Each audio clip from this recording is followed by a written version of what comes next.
Well, good, just a little before afternoon, everyone. My name is Eric Oltrop, and it is an absolute blessing to be up here today to speak about a very pressing topic in pretty much all of our lives.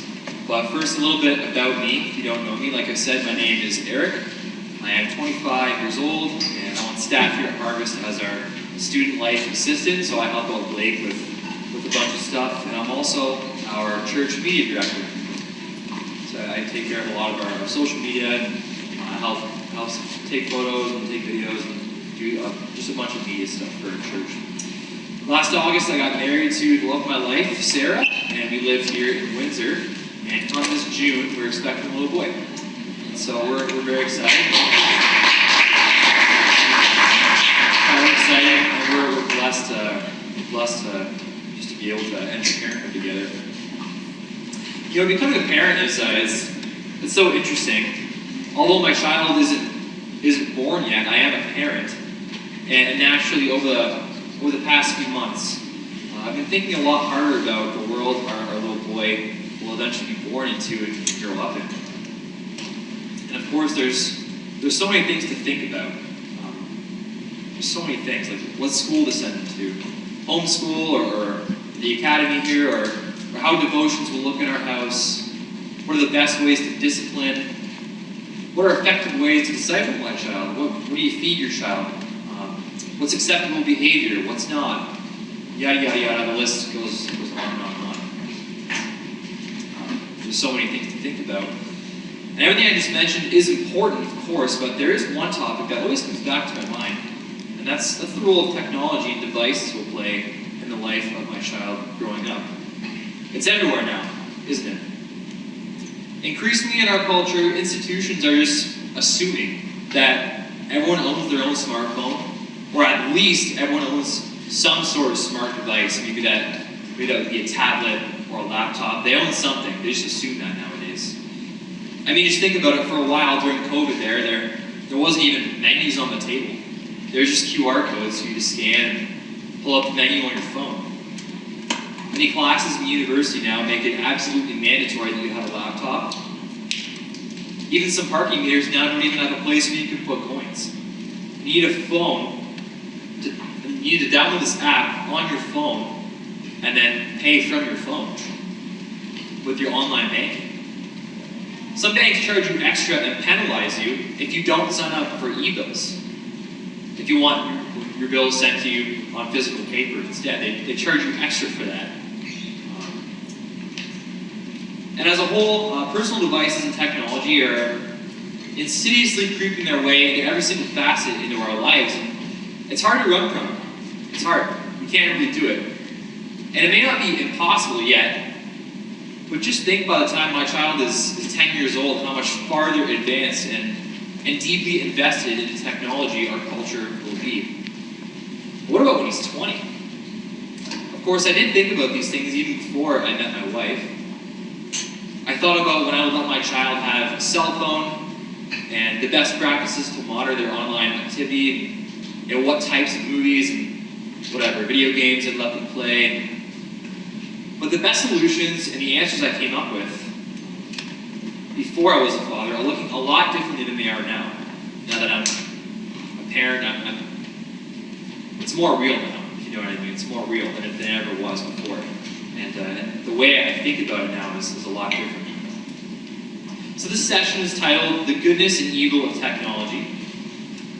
And my hope for all of you is that at the end of this session, that going forward in our lives, we would take a step back, just take a little look at our own interactions with technology, and honestly, with a pure heart, self-evaluate how it may be affecting our lives for the good or for the evil.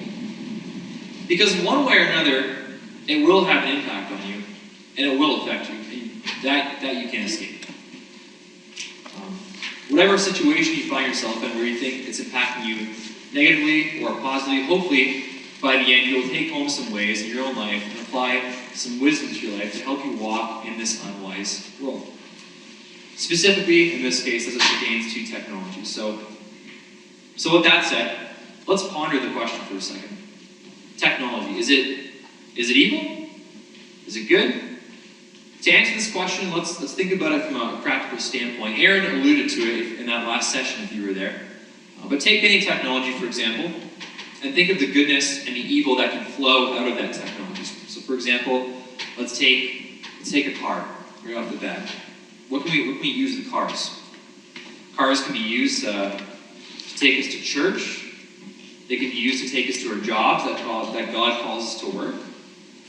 Or cars can be used to run away from a policeman.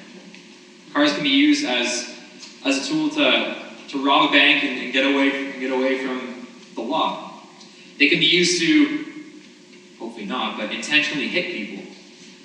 They can be used as a way to show others how awesome and how rich you are and how much money you have and flex on people with the nice car you have. They can inflate our egos. Or how about something as innocent like a telescope? What an innovative piece of technology for mankind, right? It's been used to make thousands of astronomical discoveries about our solar system. We can take a look at the planets and the stars, and we can just appreciate God's just majesty and beauty and wonder. We can take a look at things like millions of miles away and appreciate it. Or creeps can use them to look at people down the street through their windows. So as you can see, you can run this test for almost any type of technology, and it quickly shows you that the answer is more nuanced. Technology as a whole is not inherently good or inherently evil. I would argue that technology in general is morally neutral. But just like in a casino where the house always has a little bit of an edge, in every game you play, whether it's blackjack or craps or roulette, evil has a little bit or kind of a huge edge when it comes to technology. Just because who uses technology, well, we as humans use it. And we as humans are totally and utterly depraved. So because we are corrupted, it trickles down into every single thing we do in life, except for the love of God, of course. Knowing this information is good, though, because we can use this as foresight into deciding how we will use technology and how we won't use it. Because like I said earlier, whether you like it or not, you will use it. It will have some sort of effect on you. And so that's what we're going to cover today, the different spheres in which technology will affect our lives. So the first of those spheres, if you're taking notes on how technology affects our lives, is our horizontal relationships. Aaron, like I said, Aaron mentioned it in the session before. I don't know if this is just Harvest vernacular or this is widely known, but I'll explain it anyway. When I say horizontal relationships, I mean relationships between people, relationships between you and me, relationships between your friends. That's what a horizontal relationship is. And then our vertical relationship is the relationship we have with God. It's vertical. So that's what I'm referring to when I say horizontal and vertical. So the first area in which technology affects our lives is our horizontal relationships, or our relationships with others. And the first way that it does that is technology can, and oftentimes does, reduce the imago Dei. If you've never heard of that, imago Dei is a phrase that theologians use to say the image of God. It's Latin. So in Genesis 1:27 it says this: "So God created man in his own image. In the image of God he created him. Male and female he created them." So where am I going with this? Well, I'll explain. One type of horizontal relationship we want to focus on and kind of hone in on this weekend is that dating relationship that takes place before marriage. All my married people in the room, don't fall asleep yet. This is still important for you too. But there are things we're trying to sort of facilitate with this conference. We're trying to facilitate, if you know what I mean, some fruitful conversations that might lead somewhere in the future. That's why we had the coffee house here last night, so people could mingle and meet here. That's why we have this Facebook group that we set up, so that we could chat and discuss ideas even months after the conference ends. That's why we're having lunch on the grounds here, so there's just maximal time for you guys to chat and make those connections and make those relationships. Obviously, it's not the only purpose of this conference, and it's not even the main purpose of this conference, but to be honest, we did think about it and we planned it with that in mind. so that there could be people here who meet and connect, and maybe that will result in something more. Increasingly, though, one of the main ways people are choosing to find a partner or a spouse is online dating apps or sites like Tinder or Bumble, eHarmony, Match.com, Christian Mingle, what have you. I tried to do a little bit of research on this topic of online dating and online dating apps, and to see how many people actually meet their spouse on those. And to be honest with my findings, the data is somewhat all over the place. But let's be real, dating apps and online dating aren't going anywhere. They're on the rise, and I bet if I took a poll in this room, a large percentage of us would have at least been at one point in our life on at least one dating app. There's probably at least one person in this room who has used a dating app, met their match, and then went on to have a happy relationship. Maybe they even got married. And that can and does happen, and that's great, and God can totally use that and bless that. I don't want to speak against that if that's your situation. But if we take a look at the nature of these dating apps, and what does it involve? It involves just swiping, swipe, through hundreds, sometimes if not thousands, of, in a man's case, women's profiles, kind of like a catalog. You're just looking for the perfect match. And of course, what are you seeing when you're swiping? What do you see first? It's photos. It's the photos that people post on their dating apps and on their dating profiles. Did you know that the average swipe for most people on a dating app is 3 to 7 seconds? So it's quite obvious that most people, when they're deciding on whether or not to pursue a relationship by asking themselves, oh hey, are they hot? Swipe. Are they hot? Swipe. Are they hot? Swipe. Oh, they're kind of hot. Swipe right. That's what most people are basing their decision off of. They don't even know these people. You see photo after photo, and what begins to happen is that you reduce your entire decision on whether or not to pursue a person is she instantly attracted to me or not? Or is he instantly attractive to me or not? And then you swipe. And that whole interaction, like I explained, takes place over 3 to 7 seconds. And that's it. Something about just the nature of this whole beast just seems wrong, doesn't it? I don't know if you've been told this before, but if you profess faith in Jesus Christ and you're looking for a potential spouse or a potential mate, the first quality you should be basing prospective partners on is not their appearance. It's not like, not hot enough, next swipe. The question we should all be asking is, how holy is she? Or how holy is he? In a man's case, you should be looking for qualities listed in Proverbs 31. Does she love God with all her heart? Is she trustworthy? Is she wise? What is her relationship with her family like? And woman, you should be asking better questions right off the bat as well. Does he love the Lord? Is he a leader? Is he a hard worker? How does he treat his mother? How does he treat his sister? Does he value family? Is he an initiator? Sorry. Not this whole swipe and scroll nonsense that we've just reduced to an online picture. You can't truly know people like that. These people that we see online are image bearers. All humans are, and we need to treat every human with that respect. We all bear the image of God. We have the Imago Dei. But we can begin to train our minds that these people we see on the other side of the screen, they're not actually people. They're just pictures on a screen, and we're basing our opinions on them, on their physical appearance, and that's it, and that's dangerous, that we're training our minds to do that, or at least some of us are.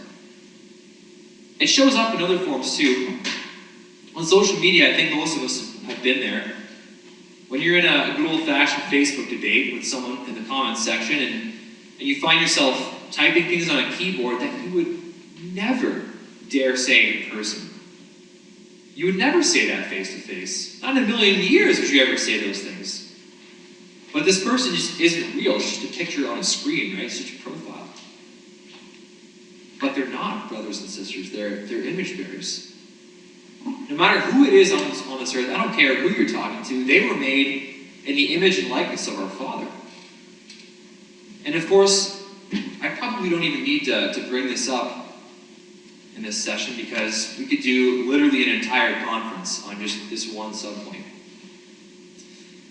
But the absolutely deplorable porn industry filled with all this garbage.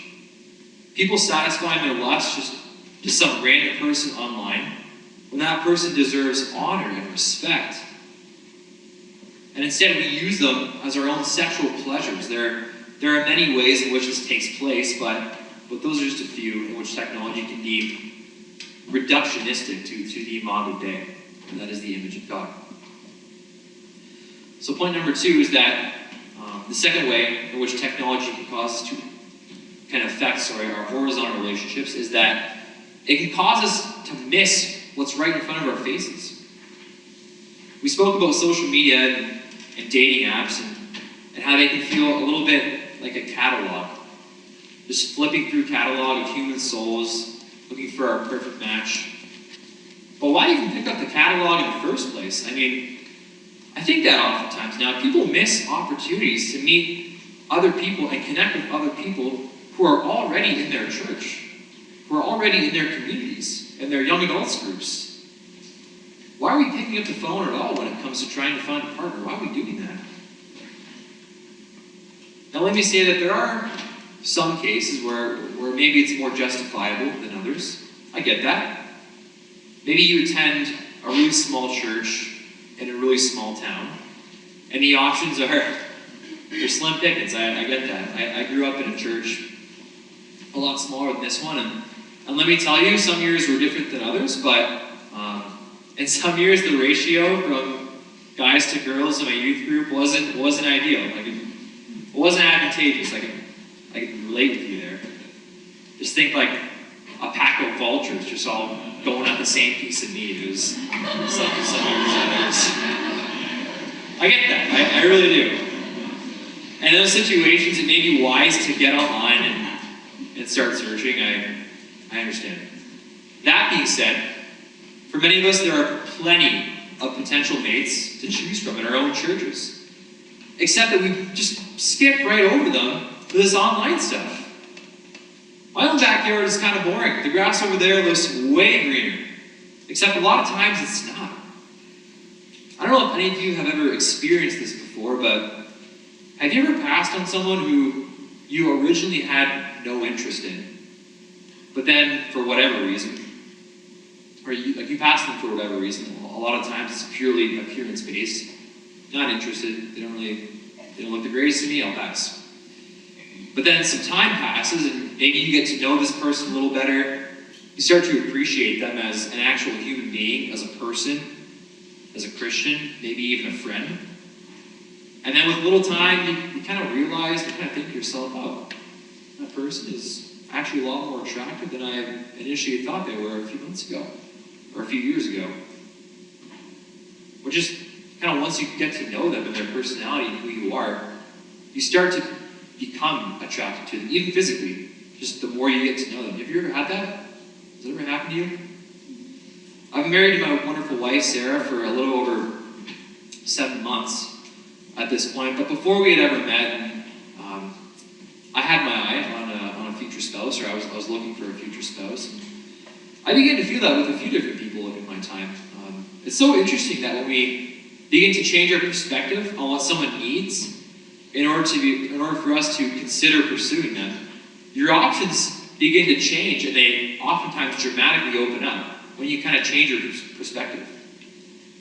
There are most likely at least a few godly women or a few godly men in your churches or young adults groups. I want to warn you against that, because sometimes you realize that about people. You pass on them initially, and then you kind of get over your own shallowness. You kind of deepen your faith, deepen your walk a little bit. But then those people have moved on. Love and kind of crushes and feelings of affection, they do have an expiration date sometimes, so I'm just trying to help you out here. Before you initially pass on someone, just get to know people, you know? And the third reason, that was the second reason, the third reason how technology can affect our horizontal relationships is it causes us to lose the ability to connect face to face. We lose that over time. So we know that constantly being on technology can remove people's humanity from them in terms of being image bearers. We no longer see them as image bearers. We know that it can cause us to miss out on potentially life-giving, fruitful relationships. And so when we put the phone down, we close the laptop, we decide that we want to make friendships and pursue romantic relationships a little more organically, the old-fashioned way. But now what? Which, like I said, brings us to our third point. It kind of affects, once we've been in that culture for so long, it affects just the way we even connect with people face-to-face anymore. We begin to lose that.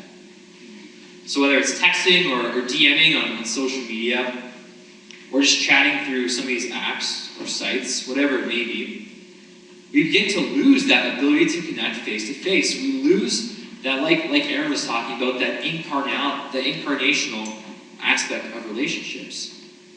That fleshy desire that we have to connect with people face-to-face. We were made to know and be known in real time, in shared space. We were made for that. To experience the kind of love and joy that's only possible through physical presence. So 2 John 12, it says this, Though I have much to write to you, I would rather not use paper and ink. Instead, I hope to come to you and talk face to face so that our joy may be made complete. And Romans 1, 11 and 12 says this, For I long to see you, that I may impart to you some spiritual gift to strengthen you. That is, that we may be mutually encouraged by each other's faith, both yours and mine. So the apostles John and Paul, they both knew and understood the importance of face-to-face interaction with other people. They knew that. They didn't want to write a letter. They said, I would rather be there with you face-to-face. But why do we always oftentimes run to that? I know for an absolute fact that there are men in this room who have said something along the lines of this. There's no women in this church. Or there's no women in this city. How am I ever supposed to find someone? Yet every time they come to an event like this, or to church on Sunday, or to the young adults groups throughout the week, whatever it may be, you will never see them approaching a woman. They don't even make a move. And then they post some e-boy weird meme on Twitter. They subtweet people saying, maybe I'm just meant to be alone. It's like, bro, I saw you the entire night in the corner with your homies. Like, I saw what you were doing the entire night. You didn't even bother making a move. They will always stay by their friends. They won't branch out. They won't strike up a conversation with anyone new. And then wonder why they can't find anyone. And furthermore, even if they wanted to, they wouldn't know how to start a conversation. They wouldn't know how to keep a conversation going or what to do if they were put in that situation. All we know how to do nowadays is hide behind our phones. The modern way of approaching someone of the opposite sex is well, I see this person, I see this girl, I'm kind of interested. Maybe I'll just send a text message first. Maybe I'll try to get her number some way. And if I can get that number by not talking to her, I will. But I'll get that some other way. And then maybe I'll just send her a quick text message first. And we'll text back and forth. Just to kind of test out the waters, so as to avoid any rejection, because I cannot have that. I cannot be rejected. That's too intense and it's too much to deal with. So then maybe we send a few texts back and forth, and then we follow each other on social media, and we'll pay extra close attention to what that person is doing on social media. Instead of being vulnerable with this person and risking any sort of embarrassment whatsoever, we'll play it cool until maybe a few weeks, sometimes even months can go by, until we start to engage in any meaningful face-to-face conversations. It's almost like this pre kind of dating stage where we're just talking. Okay, been talking for like 3 months now. It's weird. And there is wisdom to that, to kind of get to know people before you enter in a committed relationship. I get that. But if you want to pursue this person, if you actually kind of like this person, if you've been liking what you're hearing, do it. Go Don't keep it in this limbo kind of relationship forever. And the same goes for women, by the way. Not that women always have to be the initiators of conversations, because I think as a whole, I think you shouldn't. I don't think you should. I think it's designed for God that men should initiate, ideally, conversations. They should be the initiators in relationships. But women, if you are on the market and you desire to be swept off your feet by your Boaz, help a brother out and make yourselves available. Just make yourself available, so to speak.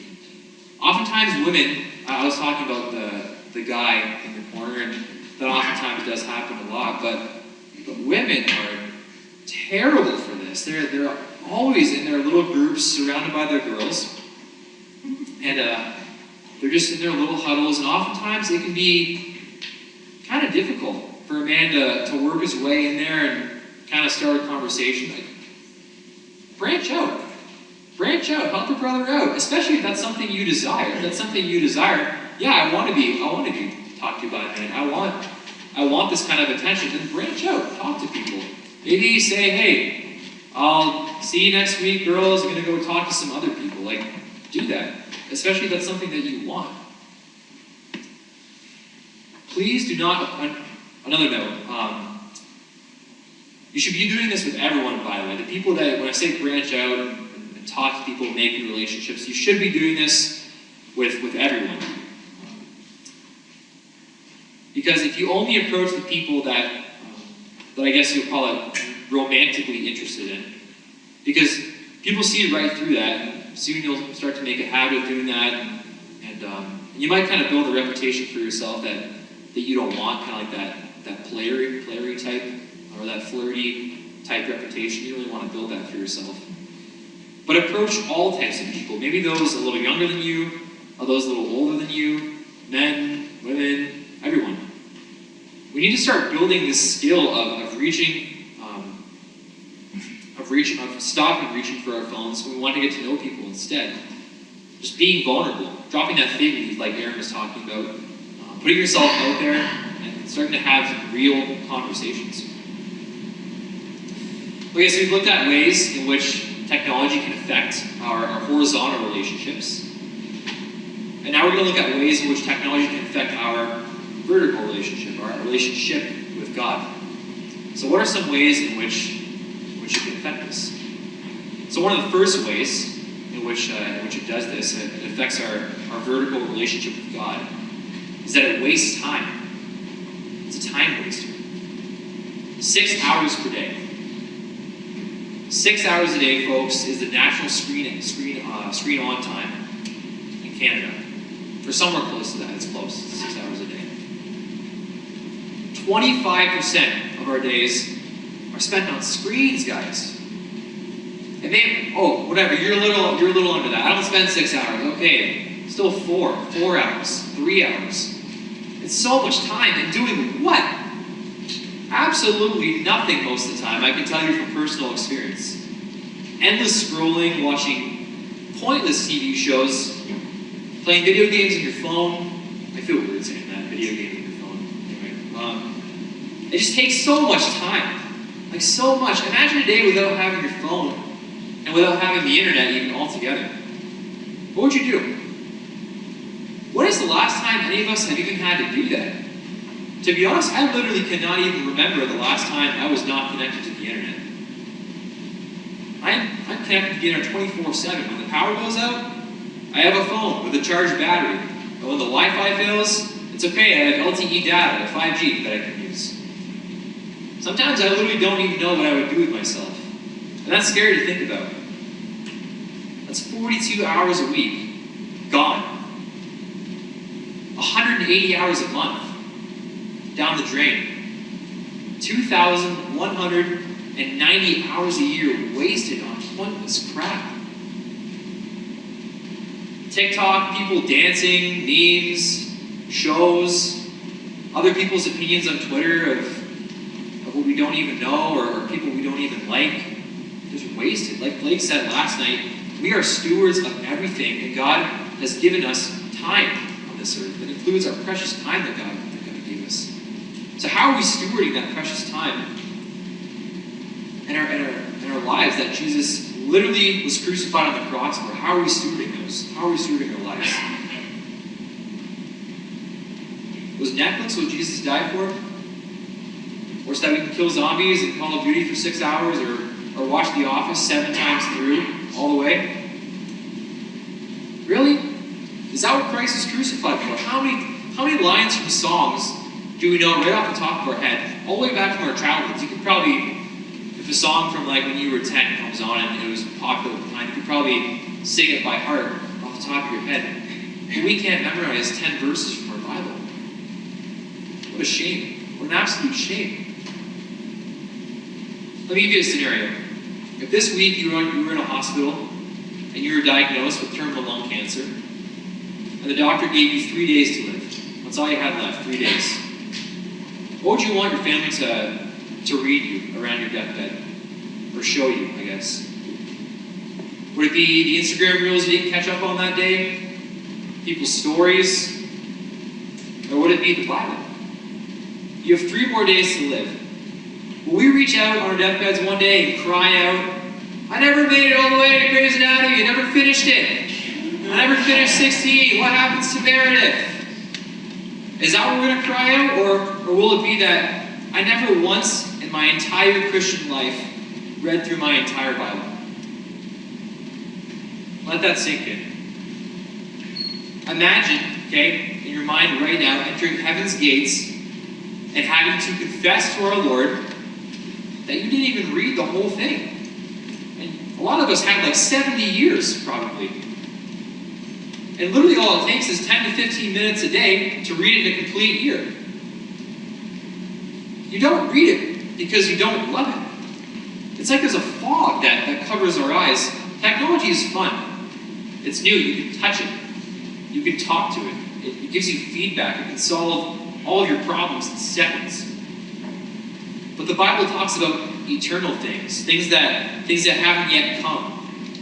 And in our goldfish attention span culture, we don't have the patience, no matter the stakes, because let me assure you, the stakes are high, brothers and sisters, and it shouldn't take our deathbeds to see those things. So it's a time waster. Way number 2, that it affects our vertical relationship, is that technology, a lot of the technology we use and media we consume, it fills our mind with garbage. You open your phone to social media, especially come summertime, you know that some of your friends will be posting bikini pictures on the beach, or like Aaron said, just men posing shirtless, the photos in the gym locker room, gains. Especially TV, it's so hard nowadays to find a movie or a show without an arbitrary sex scene, just because godless people like that. We got so numb to it. We go so numb, so spiritually numb, so quickly to it, don't we? Philippians 4:8 says this, finally, brothers and sisters, whatever is true, whatever is honorable, whatever is just, whatever is pure, whatever is lovely, whatever is commendable. If there is any excellence, if there is anything worthy of praise, think about these things. We see it so many times, and we may not think it has a stronghold on us, but it does. Just slightly over time, the language, the sex, the drugs, the women always bossing the men around, the women are always the cop, large and in charge, CSI, there's a group of cops here, and they're trying to bust down the doors of some drug dealer's house. Who busts in first? The woman is large and in charge, and the measly men follow behind her. Or the weak father figures on TV. The Homer Simpson, dumb, I'm so dumb, I sit on the couch, I drink beer all day, I eat donuts and I have 7 IQ. It's a bunch of woke garbage, and I don't really care about it so much. I didn't really care about it so much until I got married. And I started to think to myself recently, is this really what I want to expose myself to? Weak father figures on television. I mention this because everyone always points out the gay relationships in shows. Everyone always points out, Disney, they have a gay relationship in every single show now. or the transgender people in shows and commercials and social media. But what about the women who act like the head of the household? What about men in these shows who just roll over and take it? I think, to be honest, in my opinion, that's even more dangerous because it's kind of harder to spot the lie that way. And this is an exercise that some of the older people at Harvest have taught me to do, which I do want to do this with all of my kids. I'll explain in a second. So if you see two gay guys kissing, and you pause the show and you ask your kid who's watching with you, spot the lie. Where's the lie? Where's the cultural lie that you just saw? Where is that? Or maybe at the end of the show you ask them, spot the lies. Chances are, if they're brought up in the way of the Lord and you've taught them well, they could probably point that out and articulate that to you. But if you watch a scene where the father doesn't take initiative over the family, and he just passively sits there in the middle of an argument when the mother takes charge of everything and starts disciplining the kids by herself and starts putting everybody in their place and usurping authority, that might be hard to spot sometimes. Or when the man crushes, you almost never see this in shows, but if it were to happen, when the man kind of crushes the woman, I guess you do see abuse, you see that in shows, when the woman or the man subtly abuses and kind of crushes the wife. It's more sinister, it's more sneaky. These things can go unnoticed for so long and start to slightly affect the way we live our lives over time. It's called spiritual numbness, and I kind of have a story about this. You know who was never spiritually numb? Who was really good at these, just having that mindset was my grandma Toes. So my wife knows the story. When I was younger, I used to go to she passed away a while ago, but when I was younger, I used to go sleep over at my grandma's house. And one time, I will never forget this, I vividly remember it. We didn't have cable at the time growing up. I didn't get internet or cable TV until I think I was in grade 8 maybe. But my grandma, my grandpa, they had cable. I think they had satellite even. And I just got to watch all the TV I wanted when I was there on Friday night. And I got to see all these shows that I never had access to. And so I was sitting there on Friday night and I was watching Dragon Ball Z. And I'd never seen it before, but it was kind of crazy. It was crazy timing. I don't know if you've never seen Dragon Ball Z. Pretty much the point of this cartoon is there are 7 glass Dragon Balls, and you have to scour the earth and find all of them.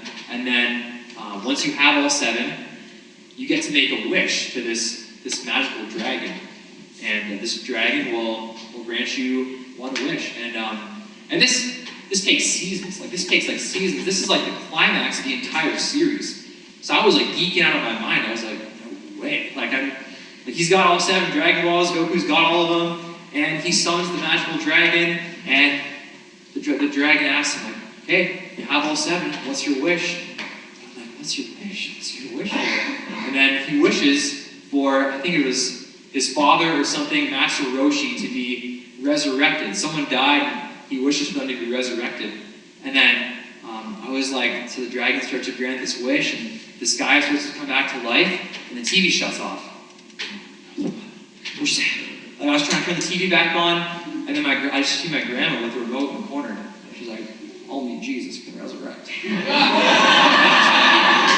was like, what? No. And so, at the time, I didn't really appreciate that. It kind of sucked, actually. But now, I actually do really appreciate that. And she would do that so often. We would sit there, for 2 hours through a movie. And then someone would say, "Darn it." And she was like, "The language is terrible." What? We just sat here for 2 hours. I don't even get to see the end of it. And so, I really appreciate my grandma for doing that sort of stuff. And it's funny, now my perspective is kind of shifting in the same way. I mean, I don't really know if I'd go to that extent. I don't know, it's kind of true. Only Jesus can resurrect. It's kind of a cultural lie, right? They're sneaky, they're subtle. On to our third point now on how technology affects our vertical relationship is that we idolize it. So think about it. If it wastes all our time, and it gets to live rent-free in our heads and fill our minds, and we prioritize it over studying our Bible, over being in prayer, over practicing the spiritual disciplines, you must idolize it.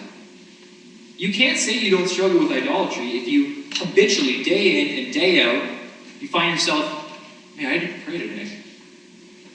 I didn't read my Bible today. Or if every now and then, kind of like more than once, you find yourself, maybe I don't really need to go to church. Maybe I can skip this Sunday. But you never miss watching your TikToks every day. You never miss playing video games every day or scrolling through your feed on Instagram every day. You never miss that. You know, some people wonder why we don't see as much demon possession here in North America. And I think I have a hunch as to why that is. And it's because Satan, as a whole, on this culture, Satan has us right where he wants us. Doesn't he? A huge part of the population doesn't even believe he exists. So he can have his way, and he doesn't even get blamed for it. He doesn't even get negative press. He can get away with anything he wants. Because Satan doesn't exist. An entire nation with their eyes glued to the screen, ignoring God, and instead of having their noses in their Bibles, Satan's not going to screw that up. Satan's not going to screw up an opportunity like that with too much demonic oppression. He's smarter. He's more sneaky than that. He's sinister.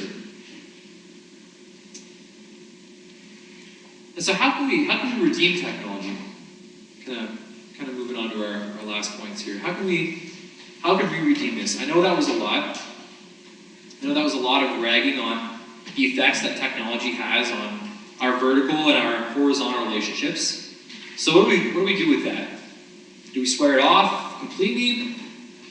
I would say no. I don't think it's realistic or even really wise to do so, but there are steps I think we can and steps we should take in order to constantly, in our constantly connected world. So the first step I would put forth is we need to be present in the place that God has us.